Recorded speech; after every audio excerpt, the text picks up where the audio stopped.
Oh boy, it started getting really fun. I am amazed. I'm amazed at what Season of Discovery has done with its runes and relics to actually completely change the playstyle of how this works to a much more modern era, despite the fact you only have like 4 buttons. But if you do those buttons wrong, you're screwed. Do them right, and you are dominant. And I've got to admit, there was a part of me that reawoke. A part of me that has been slumbering like a beast in a cave for so long. Like something that was left and buried, like don't go back in there. And it reawoke, and it was the min-max side of me. I haven't had to do it in a while. I haven't had to do it. There are certain combinations, certainly when raiding like Final Fantasy XIV, that you do. It's like, okay, this is how you utilize these spells. It's kind of a rhythm to it. And obviously those fights are much more dancey. So it's like, this is when we do this. This is when we do this. This is when we do this. And just patterns form. But there's like gaps in between where you're just filling with basic DPS spells. Certainly as I play a healer over there. That is the routine that I've been in for quite some time. Guild Wars 2 is also kind of a strict pattern that you want to follow. You follow a certain amount of abilities, and then you swap, and you use a set of other abilities while certain things recharge, and then you swap back, and you keep going, and it has a very ABC type of flow to it. Warrior, if played correctly, I think I'm playing it correctly. You got to bear in mind, I'm doing this off what feels correct, and it's definitely reflected in the damage meters. And so it feels correct, and it feels like how I would play it. So let's get into it a little bit, so I can give you some details on this. So, obviously, we've abandoned questing. It's just too ridiculous. One thing I tried to do at the start of the day was, Bonebiter, because I checked the BIST list, right? Because it's World of Warcraft, of course I did. The BIST list is like, yeah, Whirlwind Axe, not that great, actually. And I was shocked. I was like, surely it's like Whirlwind Axe, if I was to guess, Whirlwind Axe into whatever the raid weapon is. Nope, wrong. It's not even in the top 7. Like, it's like, oh, Jesus Christ, where's Whirlwind Axe? If they missed it off the list, like, dude, Whirlwind Axe is incredible at level 30. But at level 40, it's not the play. In fact, the Scarlet Monastery quest for Bonebiter is way, way better than the Whirlwind Axe. And then there's quite a number of other options that are even above that. Like there's some epic world drops and things like that. There's a Stranglethorn Veil event for an epic two-hander, which I haven't investigated yet. And then there's the raid weapon. So I was like, well, Bonebiter's just a Scarlet Monastery quest, and we're going to be doing Scarlet Monastery. So, duh, right? Let's go and get Bonebiter, and then we've pretty much got like a BIS weapon that we can be utilizing to speed up the whole process of getting to level 40. We were starting the day at level 35, so that made sense to me. So I was like, okay, Wowhead, where do we get this quest? And it's like, okay, you need to go to Desolace. Again, put my stick on my back, get my knapsack, and we're on a journey down to Desolace. And then I got down there, and the quest was, go and kill 30 undead Ravagers in the dead south of the zone. Which, of course, was miles away from Nigel's Point, which is where you are in Desolace. And I was like, of course, it's miles away, no problem. All right, we're going on a journey down there. The stupid thing was, Desolace was desolate. Ironically, there was nobody around. There was mobs everywhere. I was killing mobs as I was going down there. And I was like, oh, cool. Nobody's really buggering about in Desolace. Not a big deal to kill 30 mobs. And in fact, another warrior came with me. So I was like, oh, it's a pair of us. Pretty good. We can farm up the area nice and quick and be on our way, depending on spawns. Got down there, absolutely loaded with people. Utterly ridiculous. Utterly ridiculous. All doing the Scarlet Monastery quest, obviously. But got down there and it was like, okay, we can't tag anything here for like 6 minutes. And I think we were there for 25 minutes and had done like 7 mobs. I was like, this is just a waste of time. It is more efficient, in my point, to go and do Scarlet Monastery without the weapon, because I'm 2 levels off getting the Ravager. Utilize that, because the Ravager is one of the better weapons. Utilize that, and then push on, right? Nice and easy. So I was like, okay, that's probably the play. Let's abandon ship on this. I was like, okay, let's go to Scarlet Monastery. Got a group together, started smashing Armory. One thing I noticed pretty quickly is that Armory is really bad for experience, but it does house all of the warrior loot that you want. You need a lot of loot out there. You need a Ravager, you need the helmet, the Berserker helmet, you need the Herod shoulder, which isn't BIS, but it's very good. And you also really want the Scarlet leggings, which are pre-raid BIS, but they're a rare drop that can come from either Armory or from Cathedral. So I was like, okay, we need like 4 items. Our group, 4 plate wearers and a mage. I have to say here, though, blessed be Blizzard for putting the Warlock Closet into the game, because god damn it, man. Like, Scarlet Monastery is so far away from anywhere convenient for the Alliance. It's actually embarrassing how bad it is. But God bless Blizzard, because now we've got, like, some people who have Warlock alts logged out there to summon the guild when they're doing Scarlet Monastery runs, because everybody's in Scarlet Monastery. There's hundreds of people there. There must be so many instances being run, because you can't quest. Like, in many of the areas, you just can't quest. There's too many people, and the game just doesn't support the flood of people, because we're not spacing out from 0 to 60. Everybody's bunched in one area. So it's a definite problem. So we got there, started doing Armory. It's like 15% of XP a run, which is really bad, right? That's really bad. It's like 7 or 8 runs a level. I was like, okay. But we need a lot of loot out of here because I need 4 items. Our prop paladin needed 4 items. Our other warrior also needed 4 items. And the holy paladin, though, who came with us, really nice, Rankana, wasn't interested in any of the loot, really. Was there to, she came along to just help out, and if there's some loot, she'll grab it. But other than that, she's pure healer, so it's more like cloth gear, you know what I mean? So off we went. Herod, what a fella. What a fella. What an absolute fella. In all the runs we did, we got everybody their loot except Scarlet Leggings, because they never dropped. And they are a rare drop, so it's not surprising. We had 1 wasted kill where we got an extra Ravager. That's it. What an absolute Chad. He went like helmet, shoulder, Ravager, Ravager, helmet, Ravager, shoulder, shoulder, helmet. Everybody got everything. So it got to the point where I'd hit 37. And I gotta say, what fun when we both had the Ravager.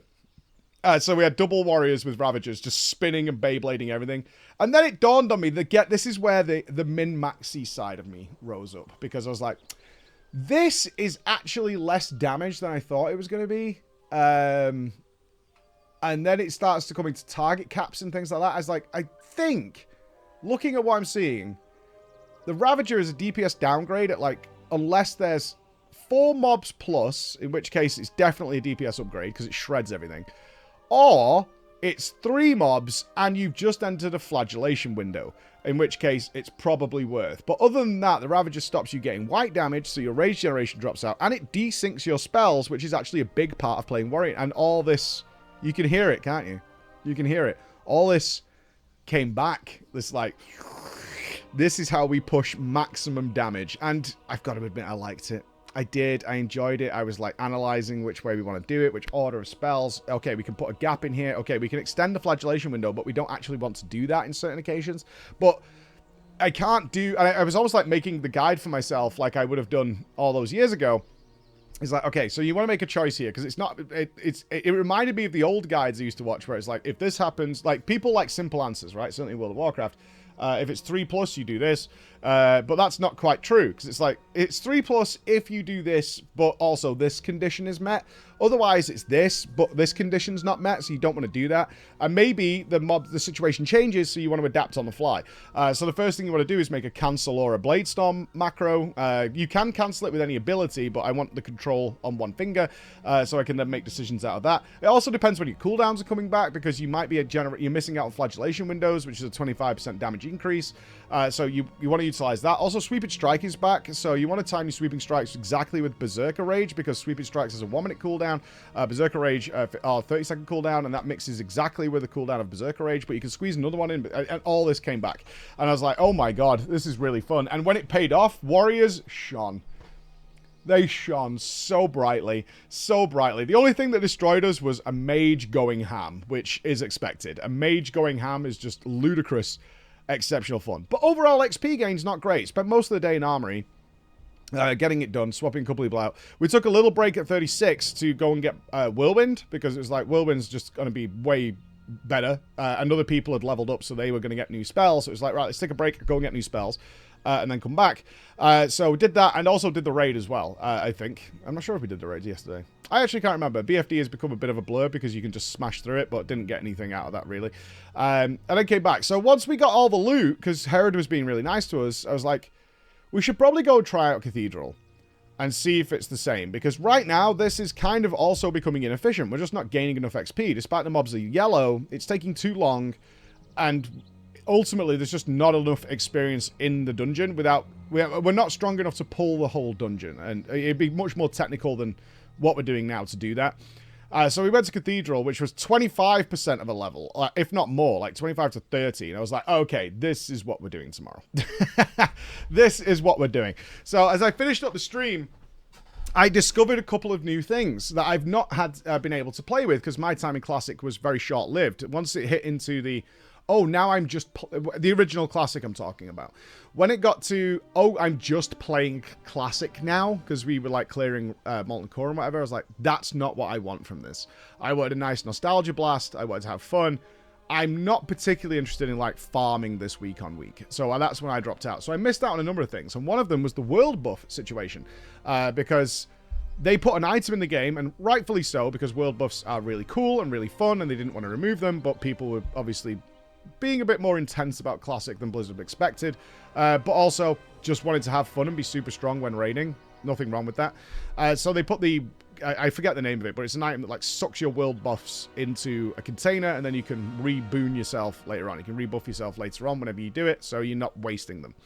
So I was like, I might take advantage of this then. So because I was in Ironforge and I happened to get the buff from Nomerigan, Nomerigan, whatever you want to call it. Everyone has a different name for some reason. So I was like, oh, I'm going to do this. So I went to the reagent vendor and I sucked the buff in, and I was like, I wonder if I can go and get the other one for Black Fathom Deeps from Darnassus.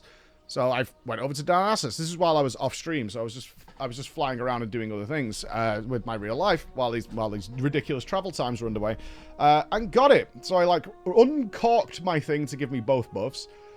And then I saw it had like a 1 hour cooldown, and I was like, uh-oh. And I didn't realize that you could suck them back in, you just can't rebuff yourself. And then I got told, hey, there's also another buff you can get from Darkmoon Fair, which just gives you 10% melee damage. So I was like, wow, those are so many buffs for tomorrow in Cathedral that I would probably cap within the 2 hours I have these buffs. And I'd have 3 of them, plus some potions. We can really do some big damage and really take some names. So I was like, right, I'll go and do that too. And figured that out. What a great system. I like this. I'm like genuinely excited to play my next session because I'll have all these big buffs. I'll be like a monster in there. And that's really cool. It's basically like raiding. Loved that aspect of it. While all this was going on, the warrior whispered me at night. It was like, hey, I'm going to go and finish off the Bonebiter questline. Do you want to do that? I was like, I do want to do it. I need to do it because it's a great weapon. Let's go check it out. And it was pretty dead because it was later at night in the EU. So went down there and cleared that up as well. So next day, the next time I play, I'm so excited. I'm going to uncork, have all these world buffs, get the Bonebiter, which is a semi-bis axe, which I think I actually know is going to be way better than the Ravager in most cases, unless I could do some weapon swapping if we're going to be fighting like massive pulls, because that'll work, but maybe we'll see. And really just tear through places. And my warrior is already rising up the damage ranks really nicely in most scenarios. So I've got to say, it's been a really, really fun, like the fun has got better. The only sadness is, as you're probably getting from all this commentary, I haven't done any discovery yet. I haven't done any. I've got 1 rune, and it's Intervene. I haven't done any of the other runes. You might be like, why haven't you done the runes? At this point, with the way Season of Discovery works, it's better to cap, get the mount, and then go and do all the runes, which is not what the way this should be. And I probably in our final review after we've done the raid, which I'm hoping to do in the next day or so, I'll probably talk a bit more about that, for certainly in preparation for Season 3, as to what they do, because for now, efficiency and leveling dwarfs the discovery aspect, because a lot of the rune min-maxing for DPS has been done, and I don't know if there's new DPS runes in there. I actually have no idea, because I got Intervene, which is a utility spell. Have to wait and see on that. So I have some thoughts, but I want to flesh everything out. I want to do the raid, probably check out STV, and finish off my runes to have the whole picture, because I don't have it yet. But we got 38 yesterday, easily going to cap today, I think, in Cathedral, and then see what goes on. Alright, guys, so I'll be back with you tomorrow. Bye, guys.